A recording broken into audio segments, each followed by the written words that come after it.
வணக்கம். நான் டாக்டர் பிரீத்தம், முதுகு தண்டுவட அறுவை சிகிச்சை நிபுணர் ஃப்ரம் மதுரை.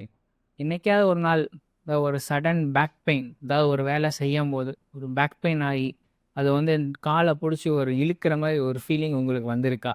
இல்லை ஏதாவது ஒரு வேலை நீங்கள் பண்ணணும்னு ஆசையாக இருக்குது, இது பண்ணும்போது ஏதாவது ஒரு விஷயம் உங்களை தடுக்குது, இல்லை இது பண்ணால் எனக்கு பேக் பெயின் வரும், இது பண்ணால் எனக்கு கொஞ்சம் நரம்பு வலி வரும், ஒரு இழுக்கிற மாதிரி இருக்கும் அப்படின்றத நீங்கள் ஃபீல் பண்ணியிருக்கீங்களா? அப்படின்னா இந்த வீடியோ உங்களுக்கு யூஸ்ஃபுல்லாக இருக்கும்.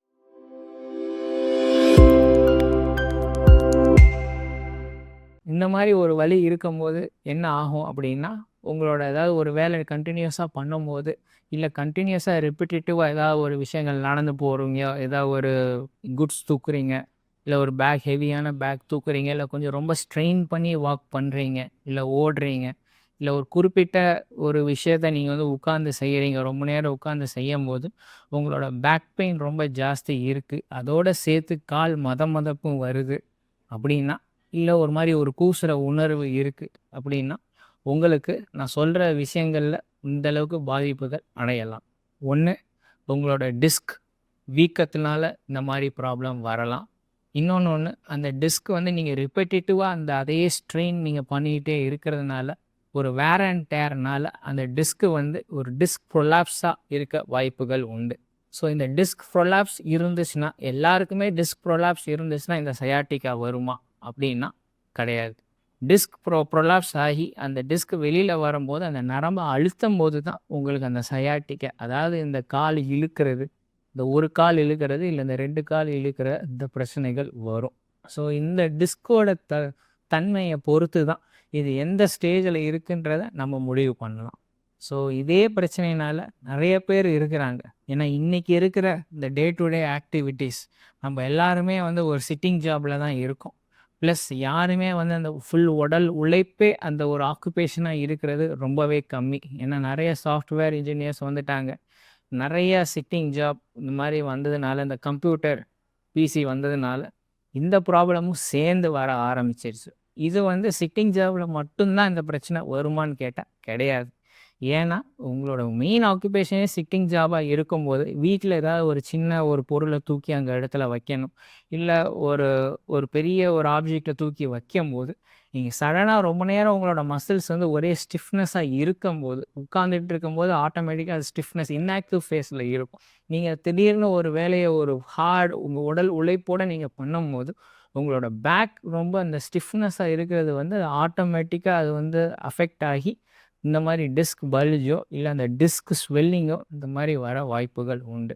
ஸோ இப்படி இருக்கிறத நம்ம வந்து அதை அடுத்த ஸ்டேஜ் நம்ம வந்து போக விடாமல் எப்படி நம்ம தடுக்கிறதுன்றது இந்த வீடியோவில் பார்ப்போம். ஸோ இந்த மாதிரி நார்மலாக ஒரு டிஸ்க் பெயின் இருக்குது டாக்டர், என்னால் ஒரு 5 நிமிஷம் கூட தொடர்ந்து உட்கார முடியல, நான் ரொம்ப நெளிஞ்சிக்கிட்டே இருக்கேன், என்னால் உட்கார்ந்தாலே எனக்கு ஒரு அன்கம்ஃபர்டபுளாக இருக்குது அப்படின்னா, நீங்கள் என்ன பண்ணலாம் அப்படின்னா, ஃபஸ்ட்டு உங்களோட அந்த ரொம்ப நேரம் ஒரு கம்ஃபர்ட்டான சேரில் உட்காராதீங்க.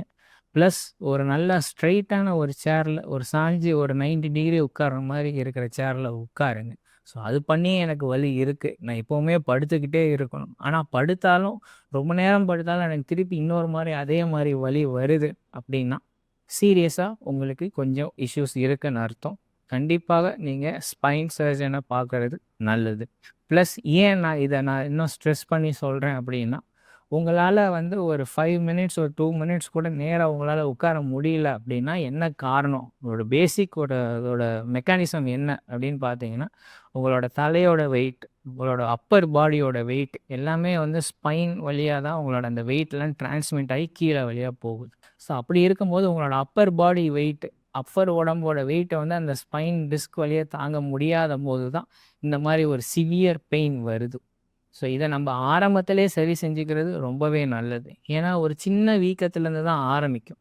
சின்ன வீக்கம் வந்து அதை ரிப்பிட்டேட்டிவாக அதுவே நீங்கள் வந்து ஒரு ஃபோர்ஸ்ஃபுல்லாக நீங்கள் பண்ணி, வேறு ஆப்ஷன் இல்லாமல், வேறு இதை பற்றி கொஞ்சம் நாலேஜ் இல்லாமல் அதையே நீங்கள் ரிப்பிட்டேட்டிவாக நீங்கள் பண்ண என்ன ஆகும்னா, அது இன்னும் பலவீனம் அடைஞ்சிரும். இருக்கிற நார்மலாக இருக்கிற பேக் வந்து ஒரு கொஞ்சம் ரெஸ்ட் எடுத்து ஒரு சில மாத்திரை மருந்துகள் மூலமாகவே நம்ம சரி பண்ணிக்கிட்டோம், இல்லை நம்மளோட லைஃப் ஸ்டைல் ஆக்டிவிட்டிஸை சரி பண்ணிக்கிட்டோம், அதுவும் குறிப்பாக இப்போ இருக்கிற காலத்தில் நம்ம பண்ணோம் அப்படின்னா உங்களோட பேக் கண்டிப்பாக சேவ் ஆக முடியும். ப்ளஸ் நம்மளோட முதுகு எப்போவுமே வந்து அது ஃப்ளெக்சிபிலிட்டிக்கு தான் அது நம்ம கடவுள் படைச்சிருக்காரு. ஸோ நெறைய பேர் நெனச்சிருப்பீங்க, நீங்க எவ்வளோ நாளைக்கு முன்னாடி நீங்க குனிஞ்சு நீங்க பார்த்துருக்கீங்க அப்படின்றது உங்களுக்கு ஞாபகம் இருக்கா? ஏன்னா நீங்க உங்க கைய நீங்க மடக்கி ஞாபகப்படுத்தி இருக்கும். இல்ல மூட்டிய மடக்கி ஞாபகப்படுத்தி இருக்கும். ஆனா முதுகு தண்ட நீங்க குனிஞ்சு ஏதாவது ஒரு பொருள தரையில தொட்டிருக்கீங்களா? ஸோ இத அடிக்கடி நீங்க பண்ணுங்க. நம்மளோட முதுகு தண்டு ஃப்ளெக்சிபிலிட்டிக்காக மட்டும் தான்.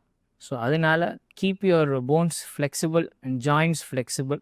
ஸோ ரெகுலரா இந்த ஸ்ட்ரெச்சிங் ஆக்டிவிட்டீஸ் பண்ணுங்க பெர் டே. ரொம்ப நேரம் உட்கார்ந்தீங்கன்னா, டேக் அ ஷார்ட் பிரேக். கொஞ்சம் ஸ்ட்ரெச்சிங்லாம் பண்ணிட்டு, திருப்பி உங்களோட பேக் டு ஃபார்ம் உங்களோட ஒர்க்க நீங்க கேரி அவுட் பண்ணீங்கன்னா, உங்களோட ஸ்பைன் ஃப்ளெக்சிபிளாவும், ஹெல்தியாவும் ரொம்ப நாள் இருக்கும். Thank you.